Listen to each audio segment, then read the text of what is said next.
I'd like to call this meeting to order. Our attorney tonight is Dean Shatley. At this time, we will rise for the presentations of the colors presented by Robertson High School. Master Sergeant Michael McCrae, U.S. Air Force retired. Colonel Tom Bell, U.S. Air Force retired. Present colors. I pledge allegiance to the flag of the United States of America and to the republic for which it stands, one nation, under God, indivisible, with liberty and justice for all. Order. Colors. Post. March.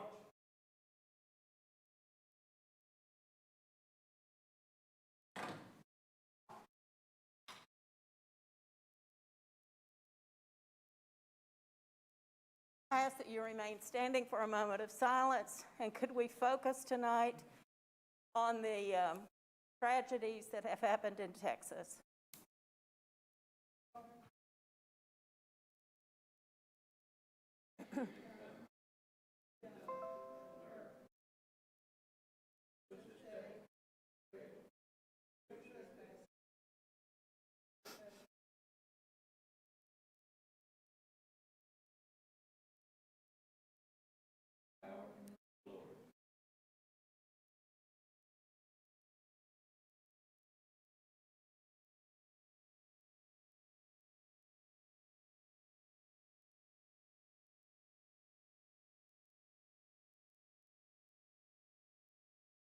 You may be seated.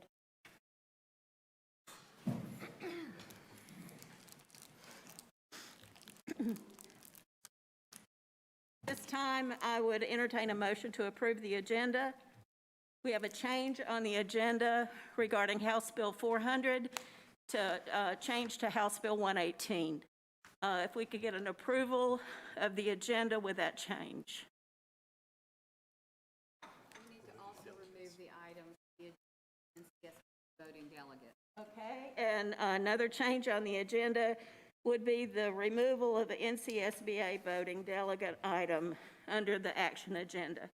Madam Chair, to approve as amended. I'll second. And that'll be the second. Thank you. All those in favor? Aye. Any opposed? Passes. Mr. Dr. Baldwin.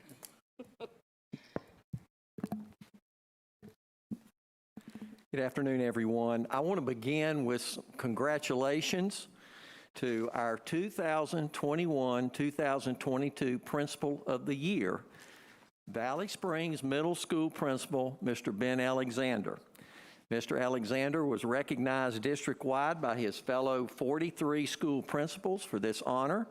He will proceed on to competition relative to statewide recognition, thanks to our Buncombe County School Foundation and First Citizens Bank for their support of the program. And so, Ben, I think you'll be an outstanding candidate moving through the state in competition. Congratulations.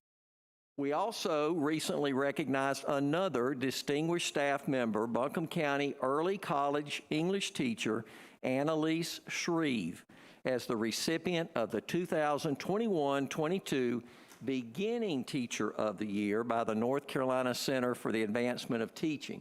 So congratulations as well to Annalise. Later in the agenda, we will be honoring our school counselors and social worker of the year. And congratulations to the school counselors, Colleen McKay from Kuntz Intermediate School, Kristen Kellier from Reynolds Middle, and Michelle Wagaman at T.C. Robertson High School. And congratulations also to Angie Brock, who is our social worker at both Fairview and Hall Creek Elementary Schools. And these are truly, all of these individuals are outstanding and tremendous support for our students as we look toward this year of significant recovery. Maximizing school safety requires preparing for a worst-case scenario event, which hopefully never becomes a reality in one of our schools. But that said, I want to recognize the partnership between Mission Health and North American Rescue, the manufacturer of the Stop the Bleed medical kits that were provided for each of our classrooms, school buses, and SROs with this resource. And likewise, the leadership provided, I want to recognize Mr. Huff.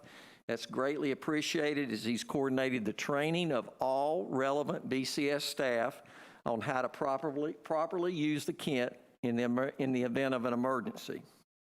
And in closing, I want to remind the board of 2 calendar events this month. First, on October 19th, our Safe Schools Symposium. That'll begin at 8 o'clock in the morning, and we are thankful Brookstone Church will be hosting that activity, that symposium. And then on October 26th, AC Reynolds High School will host the Countywide Advisory Council meeting, which will begin at 6 p.m. Ms. Sellers, thanks you and your staff for hosting that. That concludes my comments. Thank you. At this time, we will recognize our curriculum feature. And Oh, I'm good news. did I miss it? Surely not. Can't miss good news tonight. Good evening, Dr. Baldwin, Madam Chair, members of the board. So we have lots of folks to recognize this evening for good news, and we'll kick it off with David Thompson. He's our Director of Student Services, and he's going to help us recognize our counselors and social worker of the year.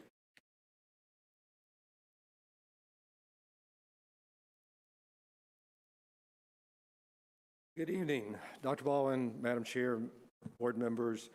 It really is my privilege tonight to introduce our 2021-22 school counselors and school social worker of the year. These individuals have been recognized by their peers for their outstanding service to our families during a year and a half or so of extremely difficult transitions and challenges around attendance and social emotional support for kids during this year. And all 4 of these honorees have stepped up to provide exceptional care to our students, really well-designed interventions for our students who may be struggling, attendance support, basic needs, support for our families, to remove any barriers to their academic and social skills within the school setting. So I highly commend them for what they've done, how they've supported our staff, how they've supported our students, and how they have risen with such a positive attitude to do their jobs every day with dedication and commitment. So I really appreciate you all for what you have done. Among the specific things that they've provided were specifically designed instruction around coping skills and resilience skills within the school setting. They've provided short-term counseling, referrals to mental health sources within our community, and then going beyond to just ensure our families have what they need to make sure that they have the food. They've delivered meals. They've taken resources out to our families. They've worked to provide connections to housing when necessary. All of those things that are necessary for students to be able to have what they need to be able to come into school and focus and do their work. All of these individuals are not only highly skilled, but very compassionate and caring.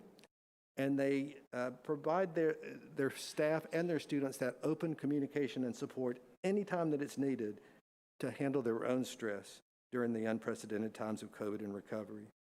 We really appreciate you all so very, very much for what you do and really for who you are as people and as colleagues. If these honorees will come up and line up at the front as I call their names, we have a certificate. We also have some gift cards from area restaurants. And Christy Cheek is here from Buncombe County Schools Foundation to offer you a $50 certificate for ordering supplies for your school program. So each of you will receive those things. So we really do appreciate you. Thank you for what you do. And if you would just come to the front and line up, and then I'll give you your certificates all at one time. How about that? Okay. So our elementary and intermediate counselor of the year is Colleen McKay from Kuntz.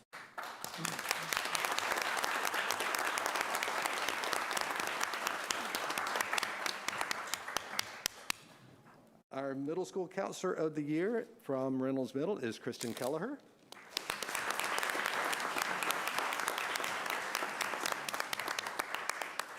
Our our high school counselor of the year is Michelle Wagaman from T.C. Robertson. And is Tara Lother here, Mr.? Oh, Tara, come on down. You can get the certificate for it.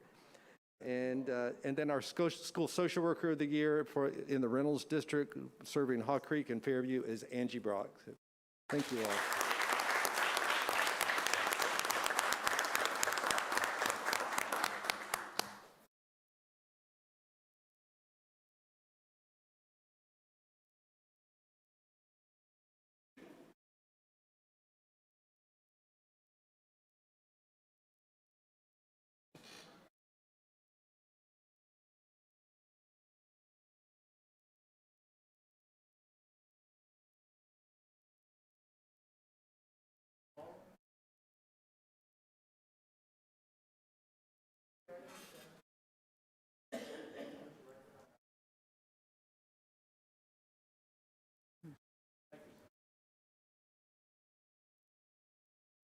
Do you want the representative from Robertson who's going to grab it?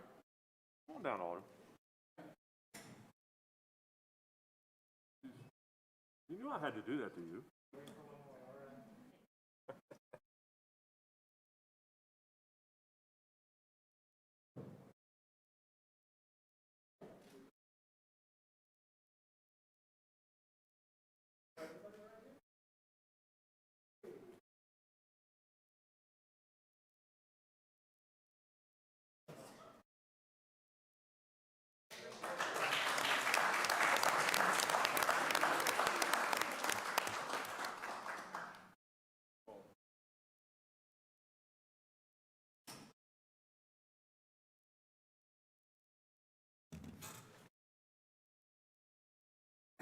And for our next item for good news this evening, we're going to invite Dr. Donna Lanahan down to the podium.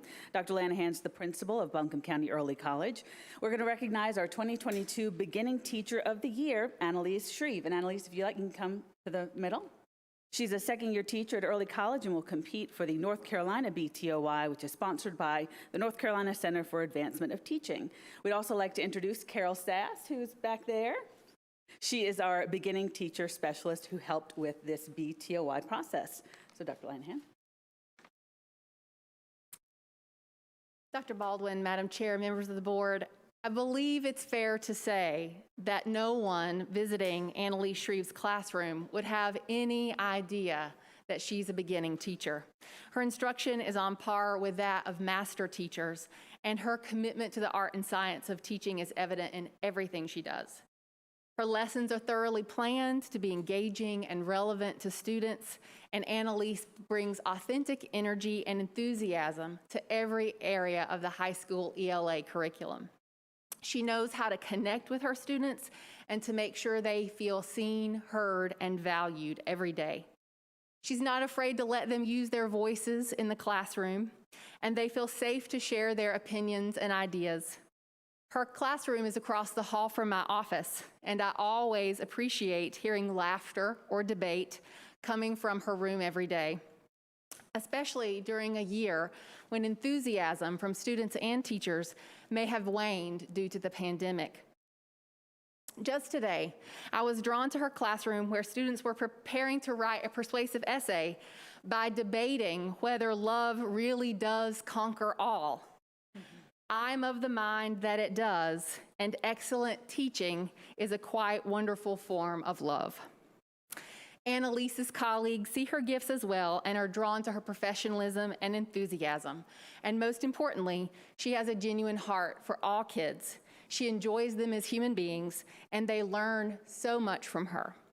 The world needs more teachers like Annalise Shreve, and I'm so honored, we are honored, that she's in Buncombe County Schools and at Buncombe County Early College.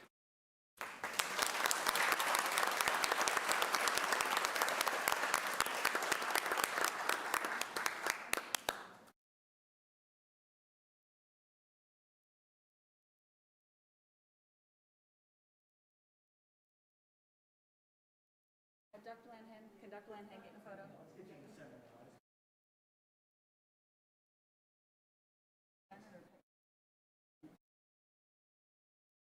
We have an at-large yet. Yeah, at large.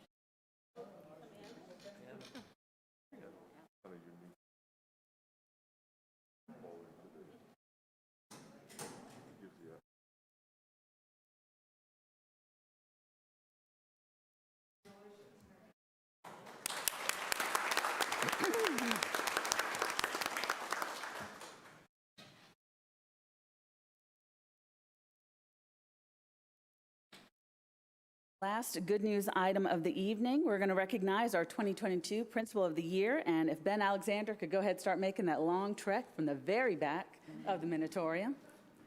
Christy Cheek, the director of the Buncombe County Schools Foundation, will assist us with this recognition, and I do want to recognize our 2021 Principal of the Year, Carrie Lynch. She's here in the audience. Wave, Miss Lynch.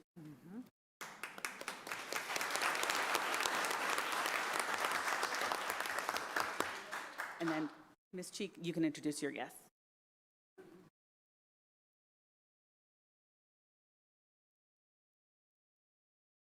Wow, what an honor for the Buncombe County Schools Foundation to recognize a friend. What an amazing principal and just a fellow colleague that I think I have known forever and a day. So this is a true excitement for me, and I just thank everybody for Ben Alexander in our school system as he continues to choose us to be a principal in. How exciting, and let's just give him another round of applause.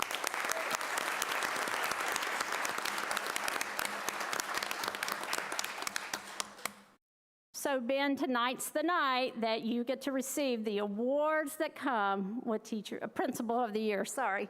So I have Carla Troll from First Citizens Bank and Greg Burdett for First Citizens Bank, and they will come and say something to you, and they have a beautiful plaque to present to you, and then I'll follow up by what's great, which is money.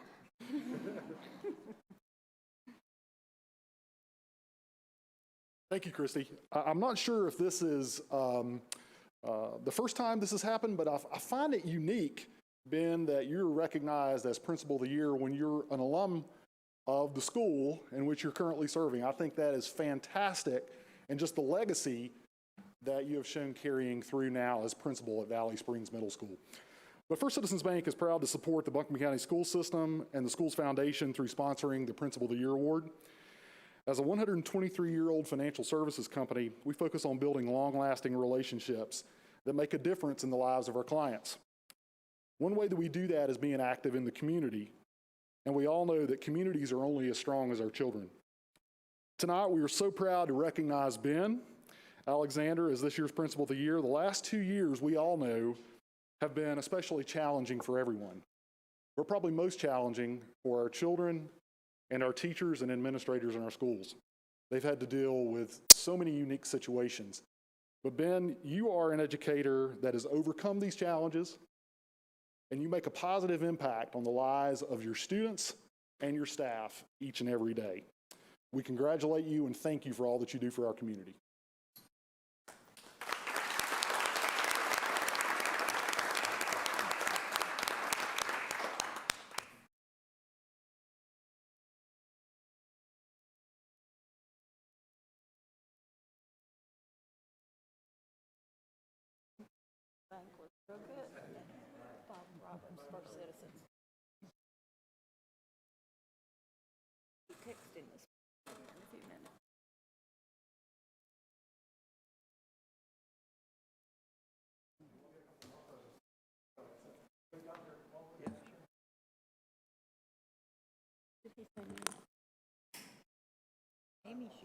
Amy, yeah. I can talk, yes. And Suzanne, do you want to say something? Okay.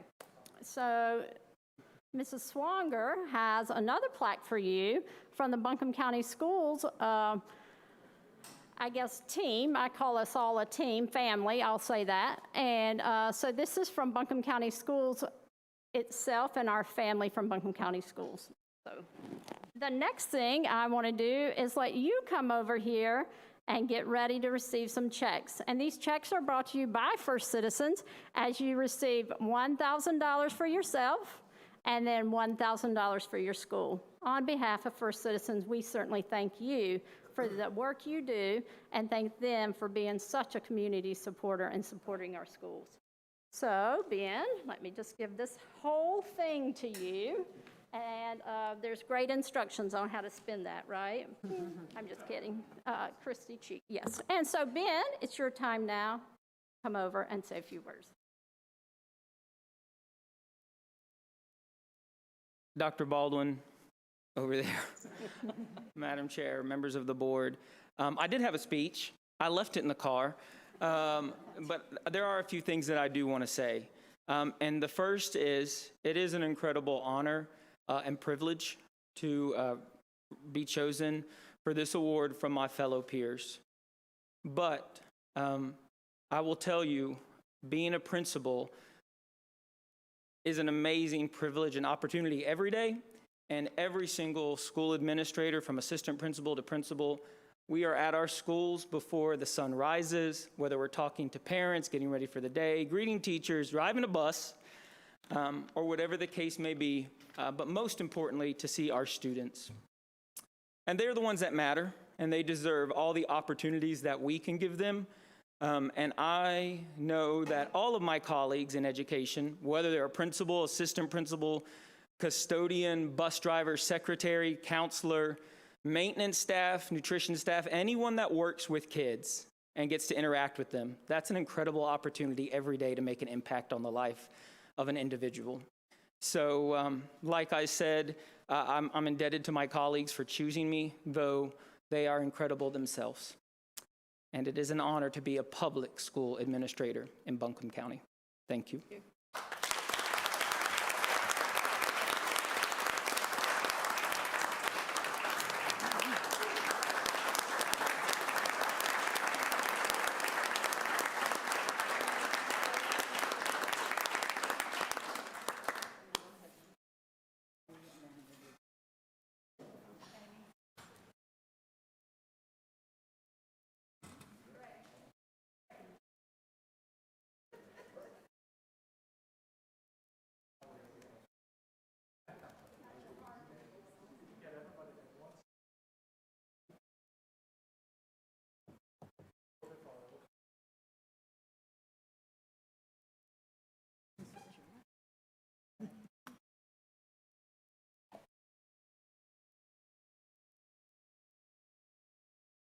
Way to go, Ben.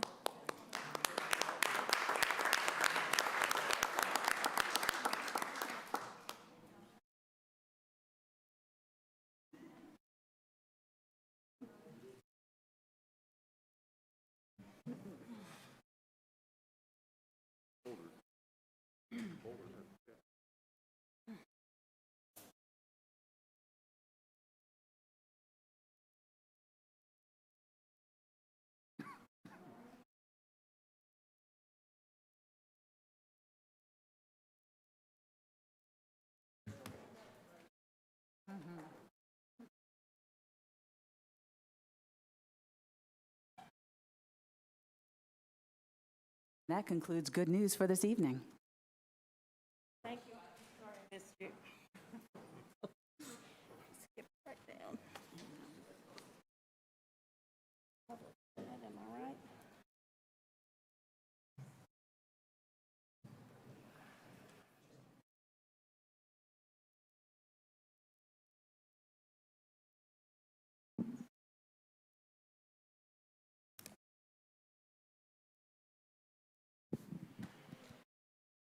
It's now time for public comment.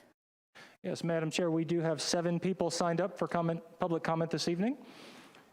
I'd like to begin with Rob Elliott, please. I will remind you we'll have 3 minutes to speak. Please begin with your name, and I'll give you a signal at 1 minute and also 30 seconds, okay? There is a clock right there on the edge of the dais. All right. Thanks. Thank you. Hi, my name is Rob Elliott. I am a parent of 2 kids in Buncombe County Schools in the Reynolds District. I'm also a PTA volunteer, one of many hundreds and thousands of them in the county, parents and PTAs and PTOs that volunteer and work collaboratively with our school staff to help create a positive learning environment in our schools. I'm here tonight as a PTA member to say thank you to the principals and the staff and the teachers of our schools that have worked tirelessly to provide a safe, positive learning environment for us and our kids. We see it every day how much they care for us and our kids, and it's impressive to see that type of culture in our county school system. Also, I'm here as a PTA member to say, express some gratitude towards the board. parents in the school communities, on the ground in the schools, we know the deliberations over the last year and a half has been very challenging, very difficult decision-making that had to occur, but we know that it was done with our kids and our families' safety first. And that has enabled our school administrators to then create a positive place for our kids to show up and go to school. We've been back in school now for weeks, uninterrupted, because of a lot of those policies that were made. So, you know, I do encourage the board to continue to look at ways to collaboratively work with families and engage us in a lot of the decision-making that goes on within the schools, and find innovative ways to find resources to improve, especially the staffing ratios of your mental health capacities in the school system. I feel like, especially after the last year and a half, there's a big need for that, and that ratio of of mental health resources to students really contributes to a feeling of school safety, and we really appreciate anything you can do in that regard over the next year. So again, thank you for keeping our kids safe and keeping them in school. Thank you, Mr. Elliott. Thank you, sir. Next, I'd like to call Laura Dilas.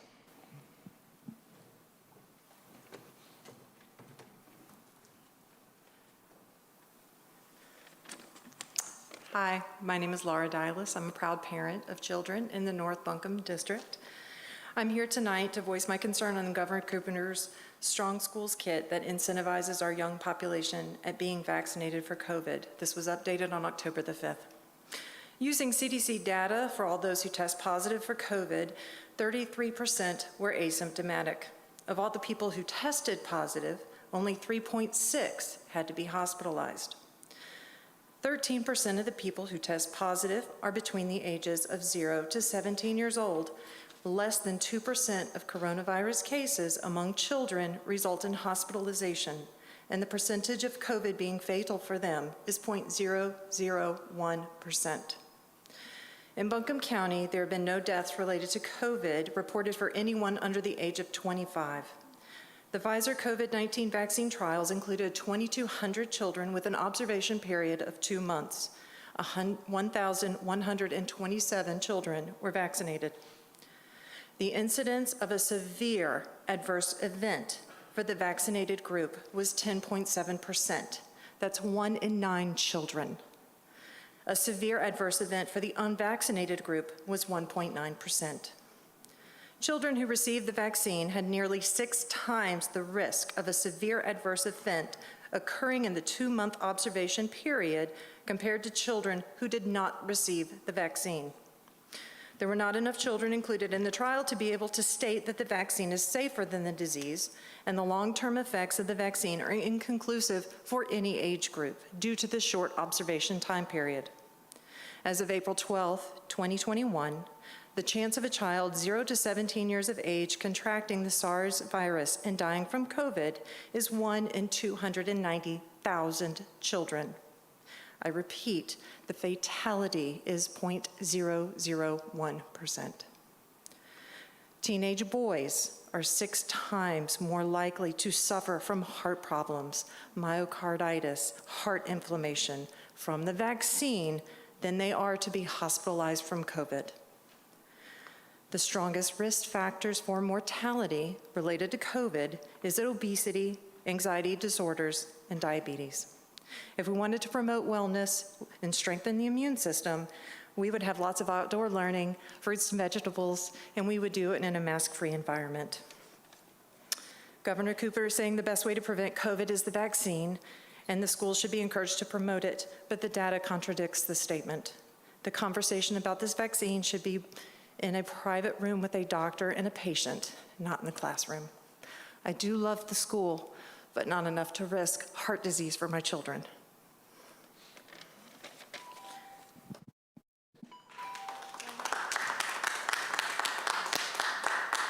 Mr. Greg Parks will be next, please.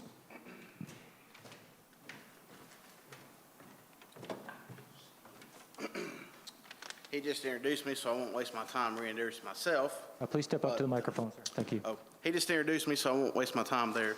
I wished I felt the same as the first gentleman about your performance and being able to give you praise, but that's just not the case. Frankly, I'm disappointed in your performance as a board. And why is that? Decrease in student body year over year. That's funding we lose as a school system. 103 unfilled positions in our school system according to your website today. What's going on? Kids struggling to catch up after a disastrous plan last year of having little to no in-person learning and no school resources to help those kids catch up. Absolute no interaction with the public. Example, here today. We're engaging you, you're not engaging us. We can't ask you questions, you won't give feedback. Absolutely no engagement with us. But I guess this is the kind of performance that requires a 340% raise. Only in government, only in government. I was going to talk a little bit about the H-Bill 400, but I guess you've decided to amend that a little bit. But I'm still going to throw out a quick quote here from one of the board members, Mr. Bryant. By the Citizen Times, it says that the move away from inject partisanship, this is a move to inject partisanship in politics in our elections. While there would be no party listed on the school board ballots, it would give Republicans a better chance at winning in a county that is heavily votes for Democrats. That sounds like a partisan statement to me. What you're failing to see is that it's about the kids. It's not about Republicans and Democrats. There is no Republicans and Democrats in kindergarten, first grade, second grade, all the way through. It's about the kids, not about the politics, Mr. Brown. But, as like I've said before, you really wouldn't know this because you're disconnected from the districts, from the people you're supposed to be supporting, the educators, the kids, the parents, the members in the community. That's who you need to be working with and talking with, not behind closed doors amongst yourselves. That's not going to accomplish anything for us, for our kids, for our educators, or our school system.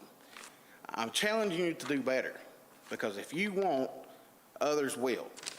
I suggest that we need to represent and support our representatives of the state for this bill and make our schools support their districts. And if that means changing how they're elected to the board, so be it, because they won't do it any other way. Once again, I challenge you to do better. Do your job. Thank you. Cook. I'd like to call Vicki Cook.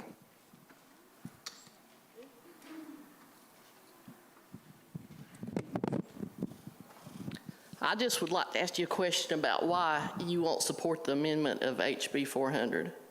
It's a fair bill. It gives everybody in each district their right to vote for who they want to represent them in each district instead of all over.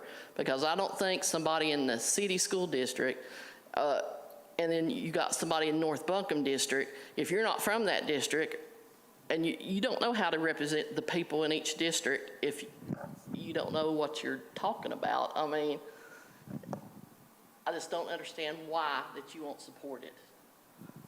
I mean, I know you can't answer my question, but I would really like to know.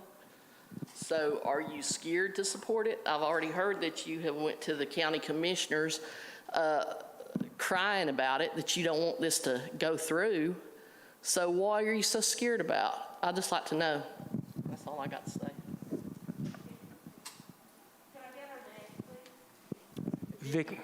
Vicki Cook.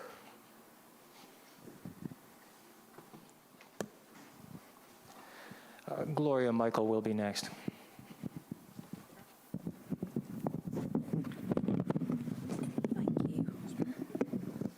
Yes, my name is Gloria Michael, and I live in Black Mountain. I just want to quote a Bible verse, Jesus' words. Truly, I say to you, unless you are converted and become like children, you will not enter the kingdom of heaven. Whoever then humbles himself as this child, he is the greatest in the kingdom of heaven. And whoever receives one such child in my name receives me. But whoever causes one of these little ones who believe in me to stumble, it would be better for him to have a heavy millstone hung around his neck and to be drowned in the depth of the sea. And I want to read a quote by Martin Luther King. I have a dream that my 4 little children will one day live in a nation where they will not be judged by the color of their skin, but by the content of their character. And that was Dr. Martin Luther King, Jr. And I thank you for y'all's time and hope y'all have a blessed night. Mr. Don Yelton is next.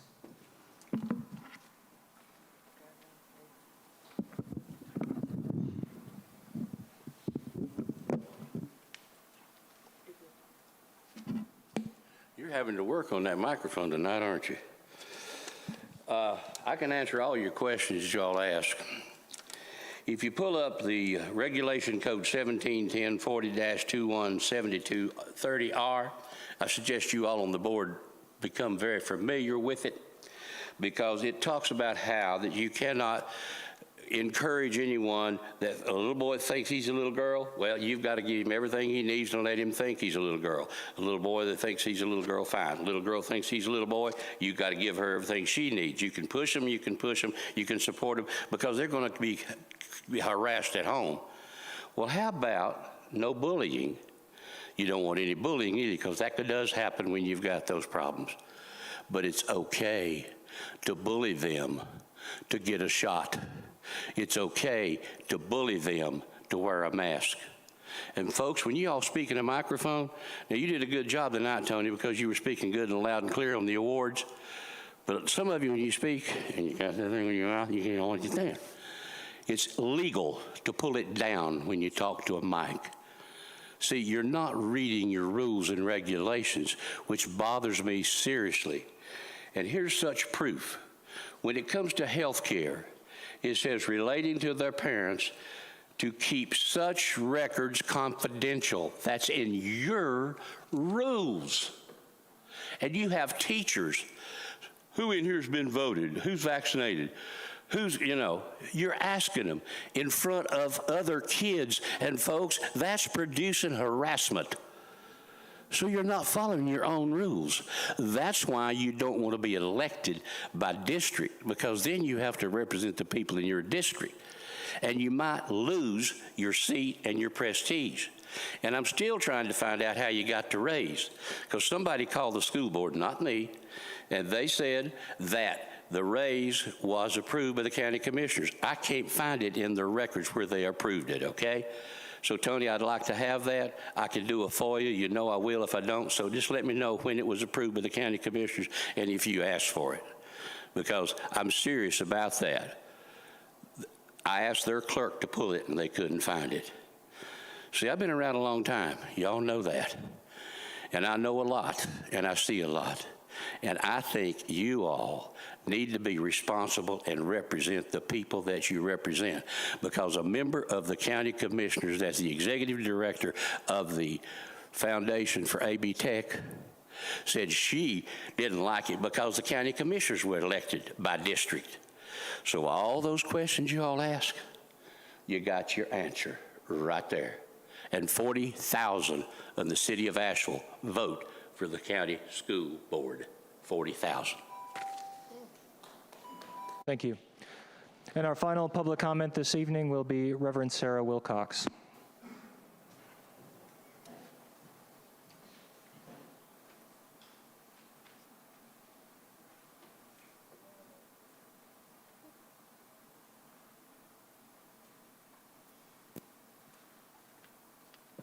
Good evening. As you know from last time, I'm the parent to 2 students in the Reynolds District. Over 57,000 people have died in the last 30 days in our nation from COVID-19. That's the equivalent of 19 September 11ths in the course of 1 month. It's estimated that 120,000 kids have been orphaned in the U.S. as their primary caregivers have succumbed to COVID. The greatest protection we have beyond God's guiding hand and wisdom that works through scientists is the masking and vaccination those scientists recommend. We fought a war for 20 years for the nearly 3,000 victims of 9/11. We asked our military to sacrifice. When the battle of coronavirus hit our shores, we watched many refuse public health measures and continue to do so. We continue to experience the ongoing disregard for the needs of others as people refuse the sacrifice they are asked to make. Behaving as freedom doesn't cost us anything. It costs our participation, and it needs a community that engages in compassion for those around us. As the prayer of Jesus says, that was spoken earlier this evening, thy will be done on earth as it is in heaven. While the great commandments appear plain as day in the biblical text, love God and love your neighbor. Thank you for doing your jobs. Thank you for your sacrifice. Thank you for your commitment to serve with compassion for the immunocompromised of all ages and those too young to vaccinate or who are unable to. Today, hear the gratitude of the wider community for your continued service. Please know you are supported by many beyond these doors. Thank you for continuing to keep our children safe and in school and in sports through masking and distancing protocols. While our positivity rate is declining, it remains high and it still compromises our healthcare system in the region. While your work in the past 18 months has diverted to a focus on safety, your primary work is the education of all of our children. To that end, this school district is responsible for all kids, and actions at our state level to shift from all county elections to district elections jeopardizes our shared commitment to our children. As a parent of two amazing daughters in the Reynolds District, I don't want a school board member whose accountability is to the people in my district. There is nothing that I should demand for my kids that I wouldn't want for every child to have. The state legislation impacting our education system is government overreach, and it should concern all of us. Issues of equity and the dangerous dynamics of power will be further entrenched through the isolation of power, as well as minimizing accountability and creating intention that is specific to a geographic district. Thank you for your work to speak to this issue tonight. Thank you. Madam Chair, that concludes public comment for this evening.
I have the privilege of presenting our accountability data and Madam Chair's most favorite curriculum feature. As you can tell, she couldn't wait to get me up here this evening. So, either that or she just wanted to get it over with as quick as she could. So, I do want to present where we stand in terms of our data and our school performance through the 2020-2021 school year. First of all, we have to understand what it is we're going to be required to report and what's been waived. I mean, I know you hear a lot of things in the media about what's waived, what's not waived. So let's start there. The U.S. Department of Education granted a waiver to states this year, and that waiver includes calculating and reporting school performance grades and indicators, including school accountability growth. A friendly way to say that is that we will not be using those A through F grades this year. We will not be calculating those. They also waived the 95 test participation requirement. The federal government requires us to test 95% of our students in every subgroup. If we should not do that, then on a typical year, we would have to come up with a plan for how are we going to test 95% of our students in every subgroup. And also, it has eliminated the calculation this year of reporting on long-term goals.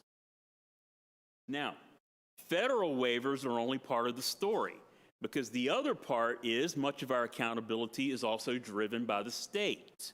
So, we'll have to talk about that in a second. But as a condition of the waiver, that doesn't mean we're just not going to report anything. We do have to report the following areas. We have to report all test performance data disaggregated by student subgroups. So the proficiency rates of all of our subgroups, we're still going to report that. We're still going to have a school report card with that information. All participation and non-participation by subgroup. So we'll have to say how many in each subgroup participated in our testing. Chronic absenteeism, that's actually a new requirement. To my knowledge, we have never been required to report that, although I would absolutely agree we should be, because that is a tremendous factor in a school's performance. Student and educator access to technology. I think this is one area where Mr. Pace is going to be very proud for us to report the technology that we provide to our students and our educators. English language proficiency assessment. Basically, our English language students take an access test each year, and we measure how many of those students exit EL status. So we're reporting that. That's actually new for this year. We've never presented it this way before. Cohort graduation rate, that's probably the one we're most familiar with. We've been reporting that for a lot of years. The ACT performance, work keys performance, and we are required to continue the identification from previous years. Back in the 2018-19 school year, we identified schools as either comprehensive support and improvement schools or targeted support and improvement schools. We have to continue those designations through this year. As I said, there is a state accountability model as well, so that the fact that the federal government waived our having to report our school performance grades didn't mean that we wouldn't have to. We had to wait for the state to also do that. And this year in Session Law 2021-130, which came from Senate Bill 654, achievement, growth, and performance scores will not be calculated. And in fact, it was stated that we shall not even calculate them.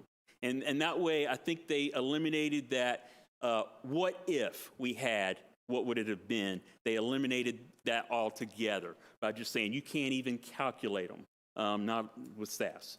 And it requires our annual report cards to report the minimum accountability, school identification, and that reporting that the Department of Education requires. So we're not going to report anything above what the federal government requires. Okay?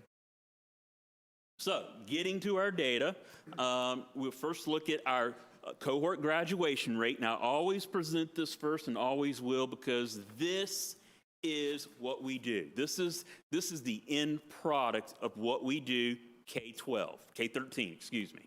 Okay, and we look at that because this is, and I want to make sure everyone understands this is not a high school measure. This is measuring what's happening in Buncombe County schools K-13. And I could make the argument that, the magic happens in our elementary schools because I think they have the hardest job and do the hardest thing in teaching, and that's teaching a child to read. And there is no more important skill than that. So you can see that even during the time of a pandemic, we're able to maintain our graduation rate at an extremely high level. Over 90% of our students are graduating within 4 years. I consider that an amazing feat, especially in light of the difficulties we've had the past couple of years. And you can also, historically, going back to 2006, see our trend and how we've improved that graduation rate. Looking at our end of grade reading, the graphs on the left reflect the 2018-19 school year. That is the last year for which we had data prior to the 2020-21 school year. We did not have testing during the 2019-20 school year. That's why we have that gap. So in case you're wondering about that. The scales are equivalent, so you can look at the size of the graphs and see the impact that you can see there. from 2018-19 to 2020-21 in reading. There was a decrease in the number of students that were proficient in reading, and you'll see that pattern all through. I don't think anybody's surprised by that pattern. I'll be quite honest, in my job in looking at that, I was actually surprised the gap wasn't bigger. I really thought, and hypothesized that we would have a much bigger gap than what we did. Again, that's a credit to what our teachers were able to do with some difficult situations. Again, looking at the math, the impact in math was greater, no question. And I think, again, we understand that, and that it is a much more difficult task to teach math in a online environment than it is reading. So that's not unexpected what we see there. And then we see science that we measure in 5th and 8th grades. Again, 8th grade science is just tremendous in how well they were able to perform considering the circumstances. Okay. And then we look at our end of course. These are our high school subjects. And we are measuring, when you look at NC Math 1, even though we have a number of students, probably about a third of our students take Math 1 in middle school. This is only reflecting students who took Math 1 in high school. Okay, the Math 1 in middle school is included in that 8th grade math proficiency measure. So you can see how we did in each of those 4 EOC areas: Math 1, Math 3, Biology, and English 2. Again, noting that the decline in English 2 was by far the smallest. And again, I think that online reading, teaching reading online is a little bit easier to facilitate, I would say, as opposed to math and science, where science is more hands-on. Okay. Then we have a group of other indicators. These are some of those other areas that we measure. And we're looking at our 2020-21 EL progress. I noted that. And what you're seeing here is this is the percent of students who exited EL status. Again, not very surprising for EL students. It is very difficult to teach EL students in a remote setting, in which we were for a good portion of that year. When you look at ACT, the numbers in parentheses represent the decrease from the last year we tested. Now, we actually did test ACT and work keys during the 2019-20 school year. There were some exceptions to that because of when they test. Before we went remote in that year, we had already completed those tests, or at least the majority of them. So we were able to measure that. So you can see that decrease, and that reflects a decrease from the previous tested year, which would have been 2020-20 for both ACT and work keys. And then we look at our graduation rate. Again, I think it's amazing that we were able to maintain our rate with those challenging circumstances. Now, I did want to look at ACT, and I want to look at that in a different light.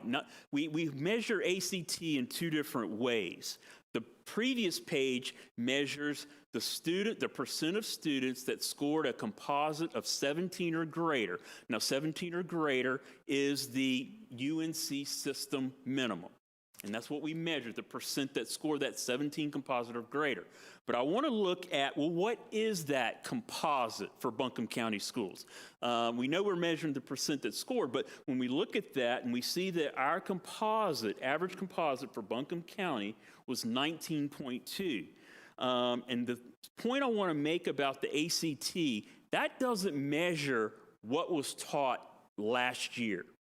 That measures what students have learned historically through their middle school and high school career. Because when you look at the math component of ACT, the majority of that is NC Math 1, which many of our students take in 8th and 9th grade.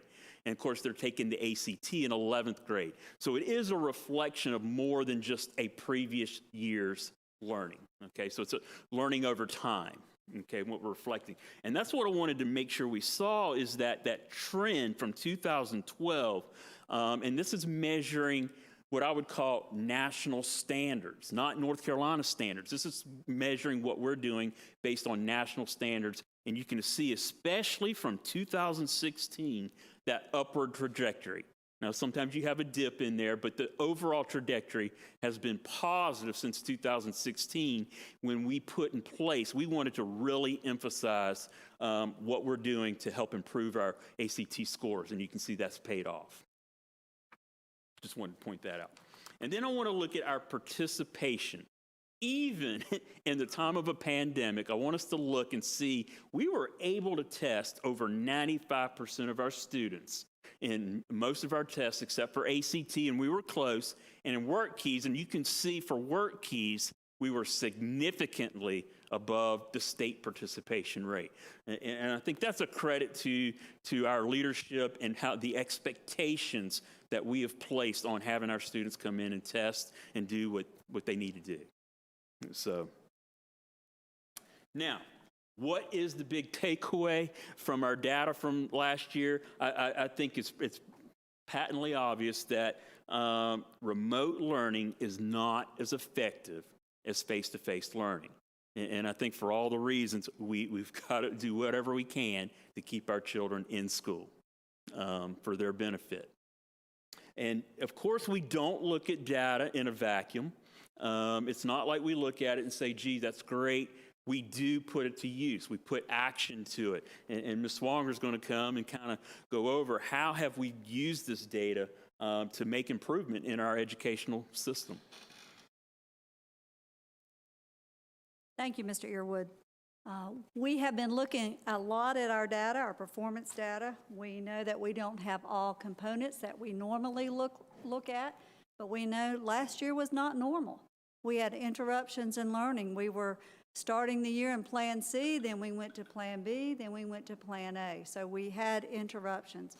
So as a school system, we need to be very proud of the work of our staff, our teachers, our principals, our families for partnering with us, and certainly our students who logged on, did their very best. You saw the counselors and social workers of the year. That chronic absenteeism, when students miss over 10% of their school year, they get behind. So we are addressing that through attendance teams and really looking at what are the root causes, how can we help? Because we also know there was such trauma, and students brought back to school with them when they came highly significant needs that we need to address, and it takes that team. Fortunately, we do have ESSER federal funding, and we have had a large committee as a steering committee governing smaller subcommittees who are looking at what can we do for our most vulnerable populations? What do we do to accelerate? Because some students did okay or even improved. Most did not, but some did. We know that the expanded summer school that we had, that we shared with you last month, that worked significantly well, especially for our high school students. They recovered over 700 academic credits in a very intentionally planned summer learning experience. We graduated more students at the end of summer school because those summer school faculties and students really worked together to recover those credits. And students would tell me, Ms. Swanger, that COVID thing just messed me up. And that was so accurate. We're screening our students to find out what the skill gaps are, because we know, for example, those elementary kids did not do as well with fractions. It was hard to learn that in an interrupted setting. So again, we've got to find those skill gaps, which we're doing with some assessment work right now, and then address those, because our teachers are really working vertically with the grade level below and the grade level above to see what we can do to increase the skill gap or lessen the skill gap of certain students, but increase where students need to be increased. Looking at our performance in terms of our subgroups, which students performed well, which didn't, and what can we do about it. We have funding from ESSER to use for tutoring. So schools have completed a tutoring plan. We're asking our teachers, if you would like the opportunity to tutor, we will pay you your daily rate of pay and ask you to stay after school or work before school with students, because our teachers know our students best, and they can articulate what those student needs are and help them recover. We are working with some online platforms that give students some extra time and some things that they can do at home to catch up. Some of those programs are called Dreambox and Achieve 3000, so again, to practice reading and to practice math. We are looking at our individual goals that our principals are setting for their schools, and they're doing that through their school improvement process, and it's in that NC STAR plan that you look at each year. So schools are refining those plans for this year, and you will be able to start looking at those plans more thoroughly in November. The beautiful thing in that, the school plan can be worked through what the teachers are working through for their professional growth opportunities, and then also what our district staff and administrators are working on, so it's all aligned. We are targeting professional development, and our schools have participated in 2 sessions this year, many professional development, but 2 on high-impact strategies. What reading and writing strategies will make the most difference for our learners? And we know that, as Mr. Earwood mentioned, those 3rd grade reading, that's a benchmark year, and we've got to make sure that students are working through what happens in kindergarten, onto 1st, onto 2nd, and then in 3rd, with phonics, with writing, with reading comprehension, and with sound fluency. And you have mentioned in previous meetings, what about the social emotional learning? How are we addressing what comes back to our school buildings each and every day? We have added 2 social emotional learning coaches through our federal funding, and Mr. Thompson's group is working with them, and they're out in our schools helping in classrooms, helping with practices, helping with strategies. We are adding more restorative practices for our secondary students and more coaching sessions so that it's not as punitive, but there's a way to restore what might have been wrong in that classroom setting.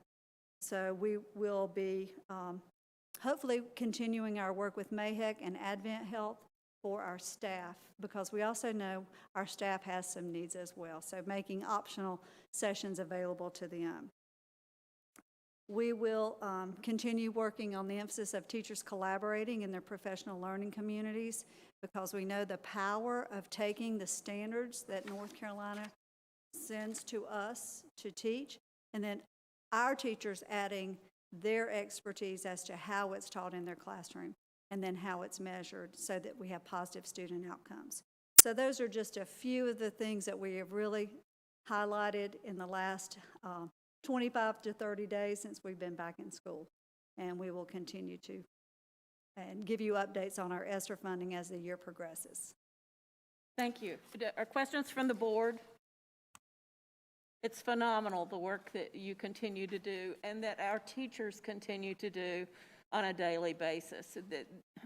They're real heroes. Yeah, where the rubber meets the road, it comes true when you think about teachers that are continually trying to master what they need to do and remediate and recover.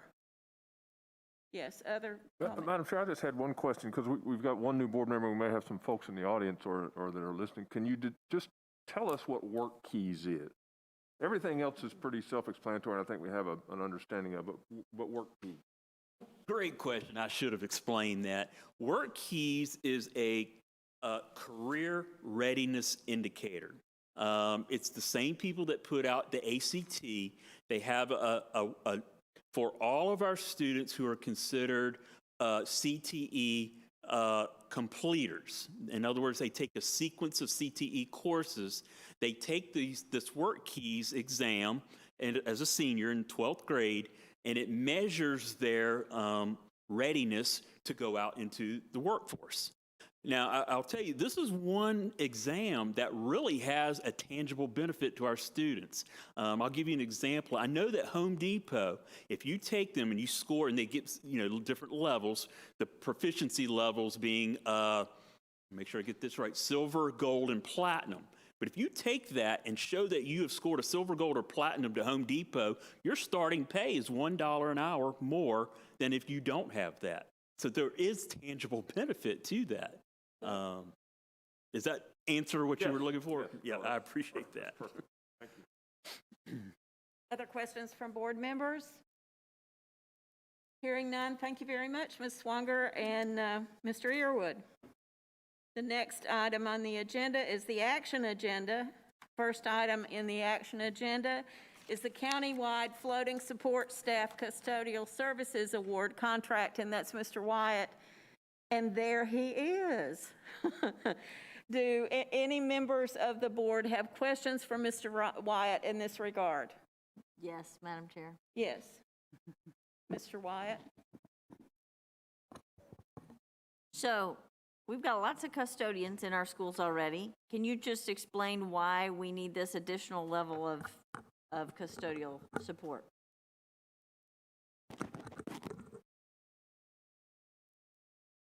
So this is not really additional support. This is trying to fill the gap of the open positions that we currently cannot fill.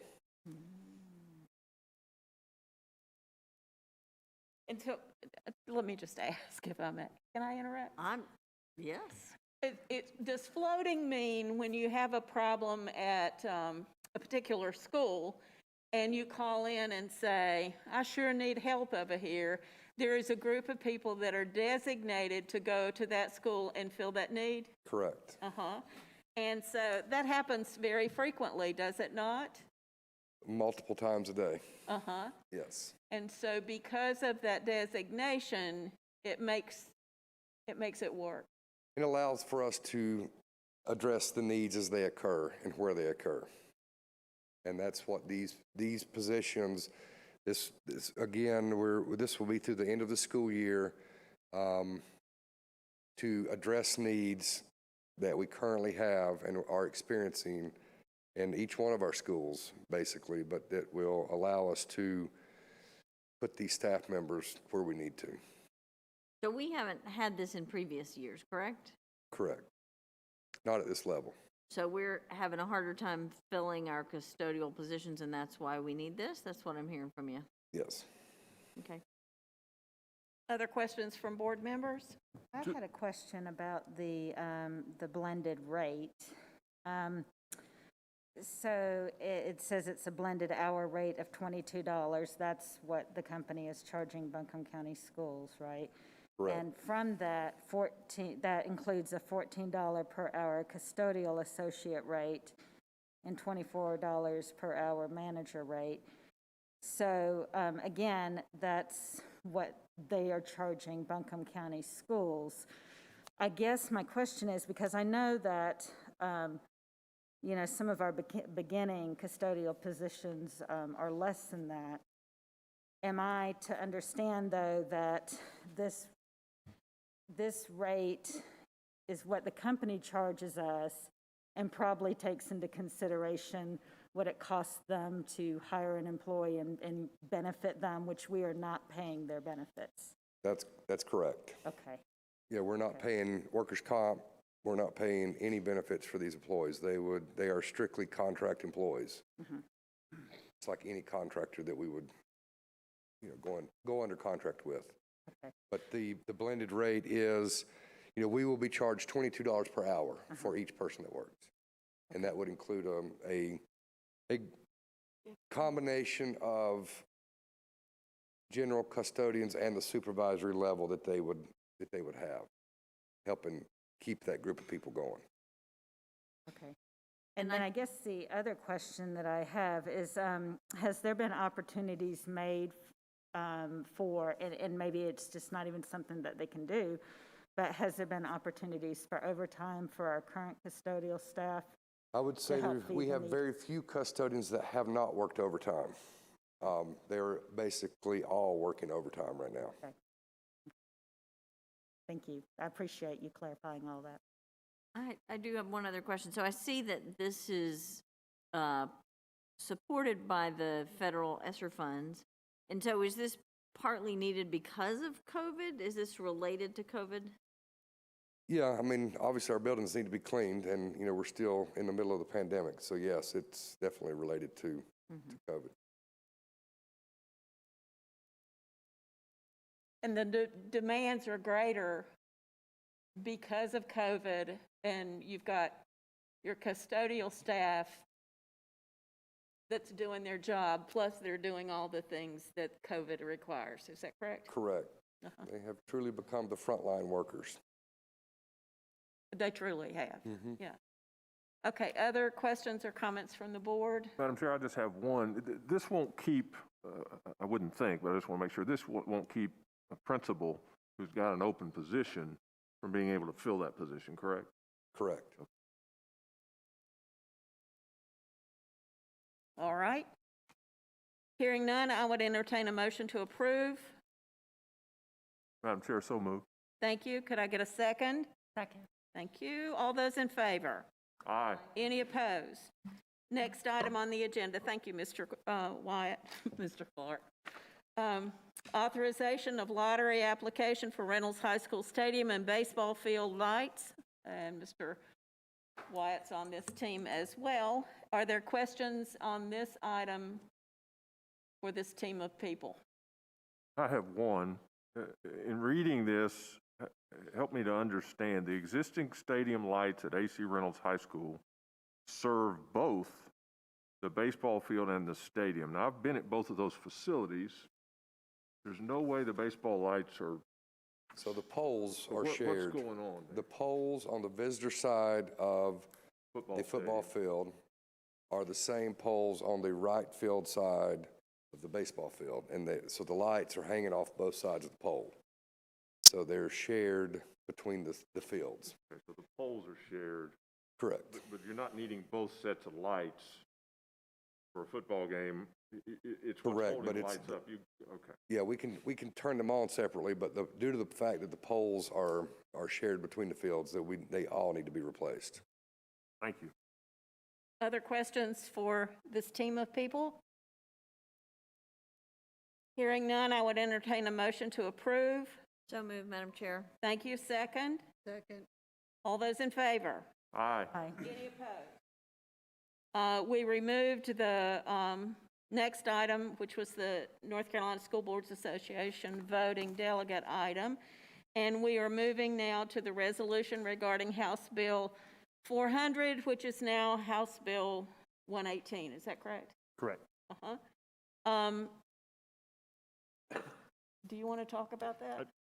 I'm happy to talk about that, Madam Chair. Board members, you have in front of you a resolution opposing what is now House Bill 118. It's in your file as well as online.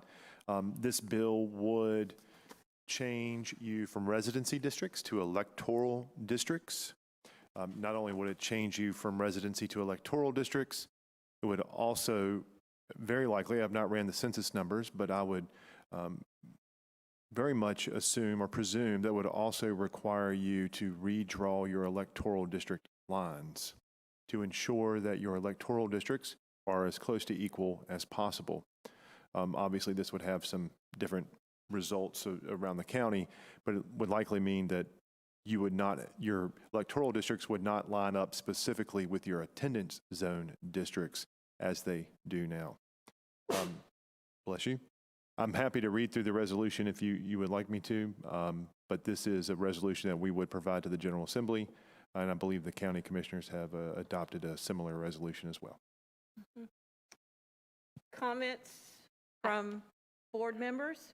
I just have sort of a clarification question, but more for the information of the public. So just to clarify. You speak in your microphone. Thank you. Just to clarify, the electoral districts, if this passes, the electoral districts, they will not match the school districts. I think a lot of people have a misunderstanding that if this were to pass, if you have a child in the Irwin district, you would definitely get to vote on who that Irwin representative is. And that's not the case. It would be somewhat the case, but you could say have a student at Reynolds and you could get for the Owen, and so you're voting on who the Owen candidate is while your student is at Reynolds. And I just want to make it really clear that a lot of us really don't like this because it's not going to work the way that the public feels like it's going to work, because it won't match. That is correct. So under state and federal law, local boards that have, and municipalities that have electoral districts, meaning that only people from that district can elect their representative, you have to redraw those every 10 years after the census, and you have to bring them into conformity under the constitutional principle of one person, one vote. You are allowed some deviation, usually up to plus or minus 5%, the average of the population divided by the number of districts. And so what would happen right now, each attendance zone district, which is based off the 6 traditional high schools, has its own representative. However, each of those representatives are elected by the county at large. If this bill passes, we would have to review the current districts to see their population makeup. And if required, and I believe we would be required, again, I've not looked at the census numbers for you, but I believe we would be required to redraw those lines to bring those districts into equal population as close as possible within, again, that plus or minus 5% of the average. And so it could potentially, let's take Owen. The Owen district is probably the smallest district. It may require Owen to take some of East Asheville, the Reynolds district, and so therefore you could have a person from East Asheville or in the Reynolds district run for that electoral district and win. And so therefore that Owen may not have a representative on the board. Now the district would have a representative on the board, obviously, but it would not line up with your attendance zones. Could the school board redraw your attendance zone lines to match your new districts? You could. That's a political choice that you all can make, but that certainly would require, that would require, figuring out whether or not everybody could fit into the buildings that we have. So, but I'm pretty confident that if this bill passes, and it wouldn't take effect till the 2024 election, but at some point in time before that 2024 election, if it passes, we would be required to go through this process, determine if redistricting is required because of population imbalance of districts, and then redraw the district lines to bring them into a population balance. And I would also like to ask one more clarification based on something that was stated earlier.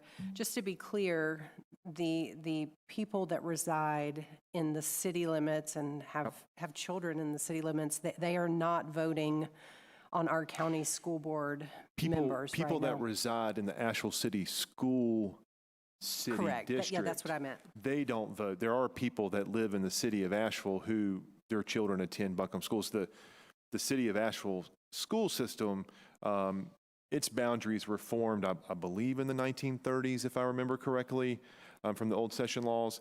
And its boundaries have not, at that time was the city of Asheville, but for the most part, but the city of Asheville has grown, whereas the city school system's boundaries have not really grown with it. And so there are people that live in the city of Asheville, especially in the Robertson and Reynolds districts, but other districts too. I believe this building is in the city of Asheville that we're sitting in right now. But there are people that live in the city of Asheville who do vote for Buncombe County Schools, but the people who live in the Asheville City Schools District do not vote for Buncombe County Schools. Madam Chair, I do think it would be helpful for the public if this document were read aloud. All right. Would you like me to read it? I would love that.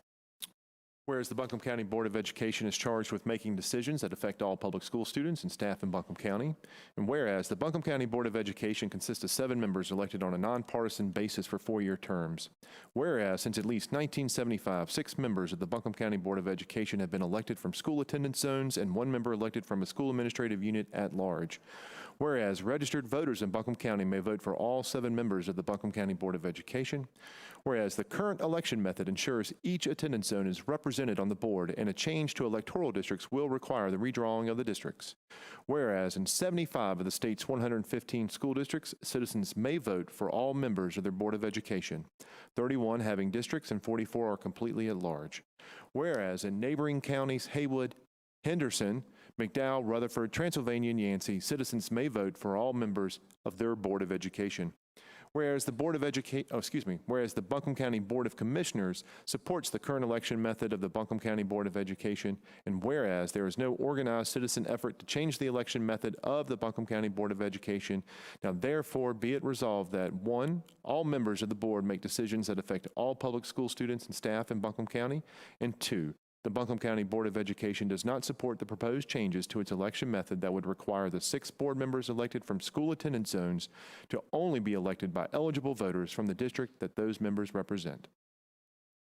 Thank you, Mr. Shatley. Other comments or questions from the board? I'd like to say a few words, if I may.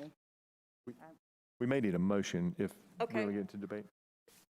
Before I get to debate, could I get a motion to approve this resolution? So moved, Madam Chair. Thank you. Could I get a second? I'll second. Thank you. And all those in favor? No, Wait, discussion. I have to have discussion. Let me get my act together. All right, Ms. Churchill. I would just like an opportunity to share my thoughts. This is something I have been thinking about since this has come to light. As members of the Buncombe County School Board, we are blessed to have the ability to work together to bring excellent educational opportunities to all of our students, regardless of where they reside in the county. Our goal has been to provide equity across the county with regards to such things as STEM, the arts, and a variety of foreign language learning opportunities, just to name a few. This did not just happen by chance. It has been a concentrated effort by the board to put the needs of all of our students ahead of what we may desire for our individual district. The goal being that we live by our motto of preparing all students for their tomorrow. And I'll say that again, preparing all students for their tomorrow. The current system for electing board members has been in place for decades and has supported these goals. Our system provides 2 very important things to this community: representation and accountability. We live in the district that we run in and represent that district with pride. You can find us cheering on our teams or attending musicals and other school events right in the middle of our school community. I'm thinking Go Rams right about now. We love our district schools, but just as important as representing our individual district is the accountability piece. We must, as a school board, be accountable to all students, all staff, all parents, and all community members. When we make policies, they impact the entire school system, not just one district. What we have here in Buncombe County is the perfect blend: representation by individual districts with accountability to the entire county. Thank you very much, Madam Chair, for allowing me to have a few moments to speak my thoughts. Thank you, Ms. Churchill. Other people? Madam Chair, I'd just like to read something from the House bill itself in Section 2 to follow up on what Mr. Shatley had talked about. It's pretty clear, Section 2, number 1, but I'll read the initial sentence, and I'll take this off if that helps folks. In establishing or revising electoral districts, the Buncombe County Board of Education shall comply with all of the following, and I'm not going to read them all, but number 1, equal population. The most recent federal decennial census data shall be used as the sole basis of population for the establishment of districts. The number of persons in each district shall be within plus or minus 5% of the ideal district population, as determined under the most recent federal decennial census. Now, to me, from a logic perspective, and this board might not want to do it, but from a logic perspective, when you redraw those boundary lines for voting, to make sure that everyone within those districts has the same chance to vote for a representative for them from where their kids go to school, your attendance lines should match those voting districts. Now, it might not be something this board wants to do, but that makes the most sense for this to make sense. And if the board in its current makeup or at some future date weren't willing to do that, then you run a real risk, as Ms. Simpkins was talking about, there's a lot of things that just in a short amount of time could clearly not work out in terms of, if I live in an area of the county that right now is in the Irwin district and it's very near the North Buncombe district, and my kids go to the Irwin district, and I wind up voting in the North Buncombe district because of redrawing those lines, I'm not sure that I'm getting representation for my kids in the Irwin district, nor am I sure if I elect to vote and choose to vote, which I have a feeling this would diminish the amount of people voting as we move those lines and don't redraw attendance districts. But if I choose to vote, how is that fair for me to vote for the representative in the North Buncombe district, and I don't have kids attending the North Buncombe district? Yeah, not just that, but the people that live in that district. Right. So there's the system, and Ms. Churchill, I appreciate your comments because I couldn't have come close to writing that down and saying that as well. What this board, for the 15 years that I can speak of, and for the 25 years that I've lived in this county, has done is debated different issues and different ideas with passion and with representation for a variety of different things. But at the end of the day, prior to my service on this board and in the 15 years that I've been on this board has come together and done things for all of the students of Buncombe County Schools, which is what should happen. And that, to me, takes partisanship out of it, which is what we should not do, or what we should do. We should not be playing partisan politics with our kids. We shouldn't do it. It's bad enough when adults do it for adults, but we certainly shouldn't do it with our kids. And so I can't strongly enough voice my opposition to it, but I also think this board's going to have to, if it passes, we're going to have to take a hard look at what is really fair, and the community and parents need to understand this.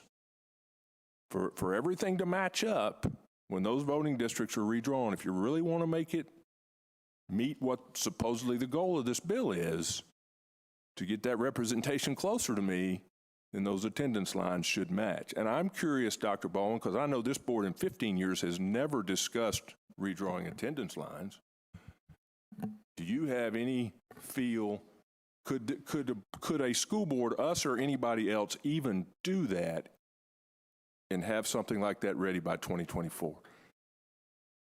That's a good question, and I don't know if I have the right answer or perfect answer without really thinking through all the implications of this.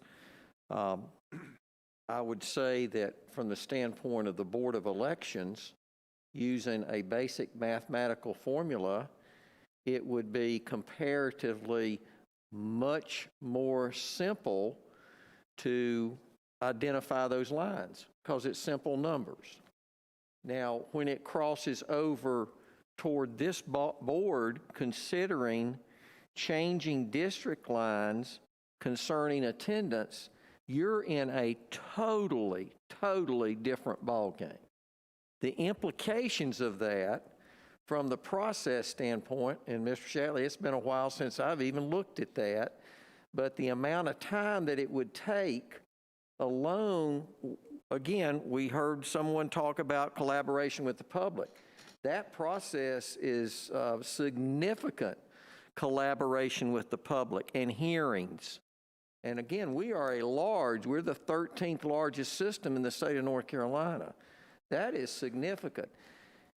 Put that aside. As a superintendent, my mind, when I'm hearing you talk about this, what's going through my mind is, yeah, numbers are one thing, but trying to fit students in buildings, transportation, the whole aspect of multiple components of operating the school system when you change district lines, that is phenomenal. The amount of time that it would take to do it properly. I think we need to stop talking about this before our facilities director has a heart attack. I mean, I would add, Mr. Bryant, that it's not unusual for school districts to redraw attendance lines, especially where in parts of the state or wherever where there's significant population growth. And, really one of the last times that we've had to probably kind of figure out an interesting attendance line was the opening of Cane Creek Middle School. Right. And then also too with the opening of Kuntz 5-6 a little bit too. Elementary situation there in the Robertson district. But that's about as difficult as it has been. And of course, Cane Creek, I believe, is I think the only school that kind of divides the attendance zones anyway. But yeah, so I mean, it can be done. I mean, and Dr. Baldwin's right, it does require a lot of public input. The redrawing of the electoral district lines requires significant public input too. I mean, I was at a public hearing on Monday for another client who is having to redraw theirs because they have electoral district. And their electoral districts do not line up at all with their attendance zones. I mean, if you wanted to maintain a balance, you could match your attendance zones to your electoral districts, and it would require some significant work to do. It's going to require significant work to do both, but it can be done prior to 2024. But it would require significant work. Can I add one final thought to this? Because I think when we're talking in terms of changing boundaries for attendance, throughout my tenure here as superintendent and associate superintendent and principal at high school, principal at middle school, the number of parents that have talked to me about coming into Buncombe County and identifying the residents based upon the particular schools that they want their children to enroll in. Just think of, again, as a parent out there that's made that decision for their family, and now, once the children are in that particular school district, and I've heard all 6 districts too. It's not just 1 or 2 districts that are identified. It's all across Buncombe County. But imagine that particular set of parents that now are going to be looking at that decision that was made several years ago, and it's changed in an instant in terms of where their child will now be assigned to go to school. And that's the human element. Again, when we talk about implications and we talk about numbers, hey, throw that out the window. It comes down to human beings and decisions made by individuals, and that's oh my gosh, the implications are just significant. I would definitely agree with that. We have families that are 6 generations deep in certain schools, and if we were to redraw those lines to achieve, what I think some people feel like this bill will achieve, which it won't the way it's written now, it's going to put them changing, which will be heartbreaking, I think, for a lot of families, for sure. Definitely. All right, any other comments or questions? I'd entertain I've got a motion and a second, so all those in favor of the motion, please say aye. Aye. Aye. Any opposed?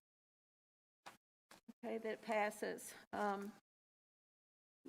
Now I'm on consideration of Buncombe County Schools Return to Learn plan, and I guess that's Dr. Baldwin. Thank you.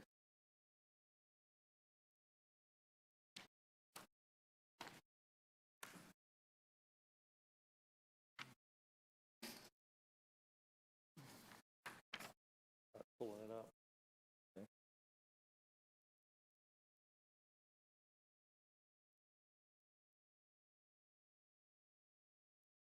I had opened that thing up a little bit. It would have. Wow. Technology.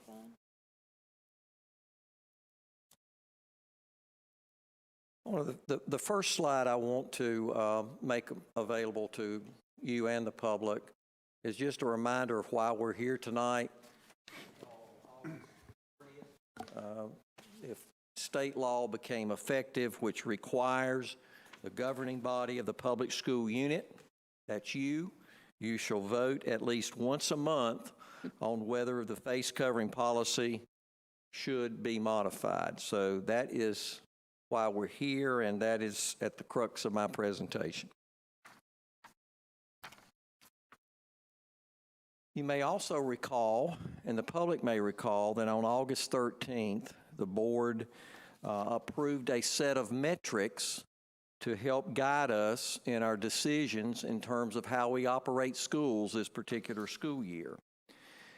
And in that particular set of guidelines, we said first and foremost that as a benchmark only and subject to consideration of all relevant factors, the Board of Education would consider a change in face covering protocol in consultation with the Buncombe County Department of Health and Human Services if the following local metrics were realized. If we looked at maintaining the current or tightening the current requirements, we said that those particular metrics, we would focus on the percent positivity rate equally or exceeding the state average and or coded as either orange or red on the CDC, that's the national organization, level of community transmissions map, and or the number of student and staff positive cases and quarantines significantly increased over 14 successive day time periods. So in essence, we're looking at the positive cases and the quarantines over a most recent 2-week period of time, 14 days. Then in terms of the metrics moving us toward reducing or amending the current requirement, we identified the percent positivity rate remaining below the state average and coded as yellow or blue on the CDC level of community transmissions map, and the number of students and staff positive cases and quarantines would lessen over a 14-day successive timeline. So those are the metrics, and I applaud the board for moving in that direction. I can share with you, I've had a number of superintendents across the state call and talk to me and ask me about the metrics that we've used or we identified as our guidelines. So I think that is a continuing pattern that you're going to see across the state. Okay. This is a slide that we just essentially updated from last month. And if I had to describe, just stop right now and describe my presentation to you tonight, I would say that it would be cautiously optimistic. But it is so nice to be up here saying positive for a change. The next 3 slides, including the one in front of you, I actually received in a virtual session on Tuesday that was set up by the State Department of Health and Human Services and superintendents across the state. And what this first slide shows, and again, this is statewide.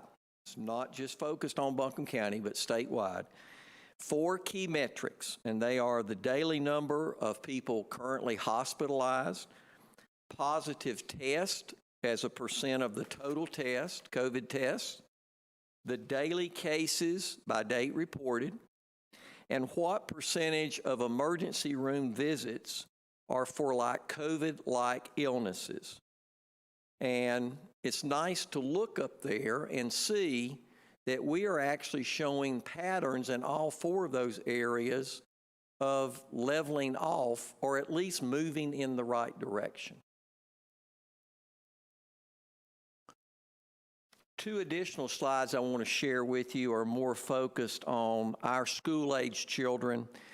And again, it's nice to say to you that across the state of North Carolina, that the case rates are decreasing across all age groups. Case rates have fallen most rapidly for the individuals 0 through 17 and 18 to 24 since the summer peak. But here's that caution. Case rates for children continue to be higher than what we saw in the January peak levels. So that's still, again, a caution that I think we all have to respect. Again, that was statewide. Again, state of North Carolina, the case rates are declining among children. Positive direction. However, the highest rates continue to be in middle and high school aged children. So that's impacting us. And again, those are North Carolina Department of Health and Human Services slides. As we move more toward our metrics, and again, this came from the State Department of Health and Human Services website, and this gives you a comparison. Essentially, this compares last board meeting date in September to where we are currently, September 1 to October 6th. And you can see the Buncombe County has moved from 9.5% in September to 6.9%. Again, isn't that the direction that we're hoping for? I think in listening to public health experts, they want to see that 5% number or lower. That's the target. And then in the state of North Carolina, it's moved from 14.5% a month ago to 9.2%. So again, very optimistic about what we're seeing. Now this is the CDC, the state maps that you can find on their website, and they update these on a weekly basis. So what are we actually looking at? And again, we're comparing last month to a current month. Does anybody see any difference? Well, there's not any difference. And again, these reflect for the state the level of community COVID transmission. And the colors represent a combination of the total cases per 100,000 and the percent positivity in the last 7 days. Now, if you guys can remember at the last board meeting, I just expressed some frustration because we also had color-coded maps on the state website, but they were 14 days compared to the 7 days with the CDC. So the state, I think, realized that, and so now the common maps are at the CDC website. But they still remain red, and you can find Buncombe County within the state. It's clearly marked there. And that high means, again, it is substantial community transmission. So we're hopefully, as we keep moving in a positive direction, we're going to see that color code change. But that was one of the key metrics that we talked about. This data, by the way, came from our local Department of Health and Human Services because it's specific to Buncombe County. And so this reflects the number of Buncombe County schools, staff and students positive COVID new cases since September 2nd. So let's make, because the numbers, if you just simply look at the numbers without relativity, we're going to get confused. So first off, realize this reflects numbers over the most recent 4 weeks, a month, okay, which is a fairly lengthy period of time. And during these past 4 weeks, we've had 62 positive cases among our staff, and we've had 631 cases among our students. Now let's again put some relativity in both of those numbers. Staff, we have 3,600 full-time staff in Buncombe County schools. So that is relative to the 62 cases. And I think we'd probably agree, I'm not the best mathematician, but I think we would all agree that is a fairly low number when you consider the high number of staff that we have here in Buncombe County. I think likewise it's the same with students, because you have to consider that 631 cases over a month's period of time, and we have slightly over 22,000 students in Buncombe County schools. So again, it's nice to be up here and express some optimism. From last month to this month, again, we're continuing to see the pattern, even with our positive cases and our quarantines, of reductions across the district. All very positive. I did want to add for you a couple of slides, again, that were provided to all the superintendents on Tuesday. And both of these slides are in reference to the mask requirement. And since August 26 through September 26, essentially the first month of school for school systems across North Carolina, the 3 counties that began the school year without mask mandates, when you look at the number of clusters, and just to remind you, a cluster is 5 or more positive cases that can be linked back to the same initial positive case, okay? So that was an average of 17.2 clusters per 100 schools in those 3 counties or school systems without the mandate, compared to 89 counties, including Buncombe County schools, that had the mask mandate. 35 of those did not report a single cluster. 54 reported at least one. So when you look at the averages there, an average of 6.9 clusters per 100 schools. And again, that's in comparison to those without the mandate at 17.2. So that's very recent data that's come in to us. And the next slide is some national data that was provided to us. And it actually includes, probably needed to brought my glasses, and you may need them as well. This actually is, again, a national data involving 520 counties and school systems across the nation. And of those, counties without school mask requirements experienced larger increases in pediatric COVID-19 case rates after the start of the school compared with counties that had school mask requirements. So this reinforces the previous slide from the national standpoint. And again, more and more data comes in, and but I did want to share that with you, and I'm going to close out with this particular slide. Again, this is as current as last Thursday. We didn't have anything up until from last Thursday to today. But across the state of North Carolina, again, there's 115 school systems.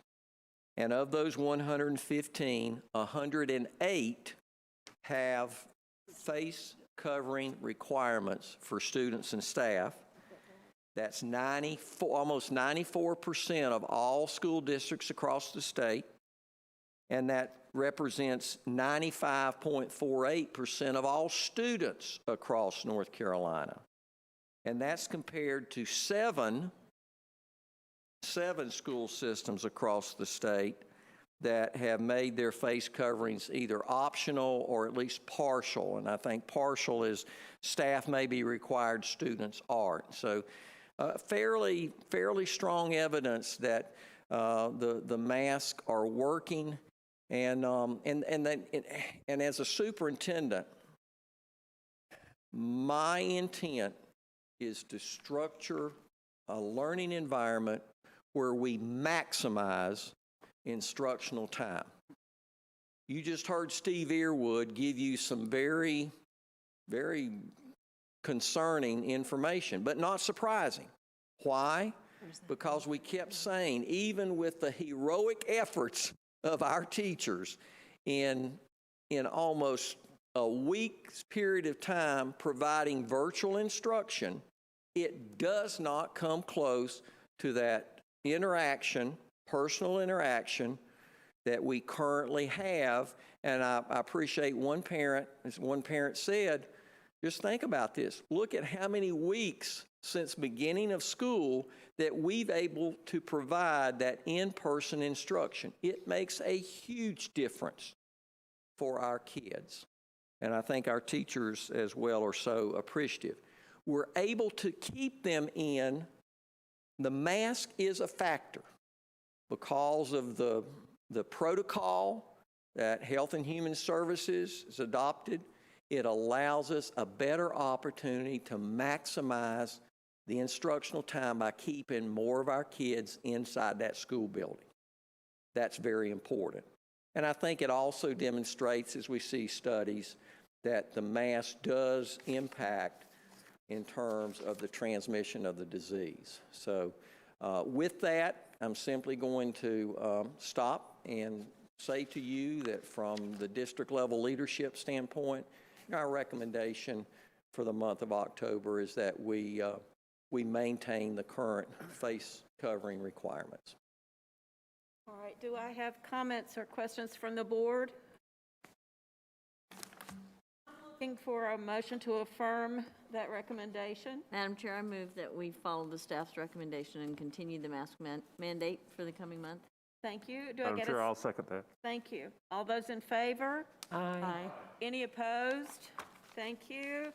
On the consent agenda, we have the minutes from September 2nd, the personnel report, Black Mountain Primary request to change a banking institution, Black Mountain Elementary School's request to change the banking institution, memorandum of understanding, maintenance operation of the pool located at T.C. Robertson, advisory council members for 2021 and 2022, advisory council request to change a member, policies for second reading, policy 6320, use of student transportation services, policy 7232, discrimination and harassment in the workplace, policy 7310, 4040, staff and student relations, and policy 7510, leave.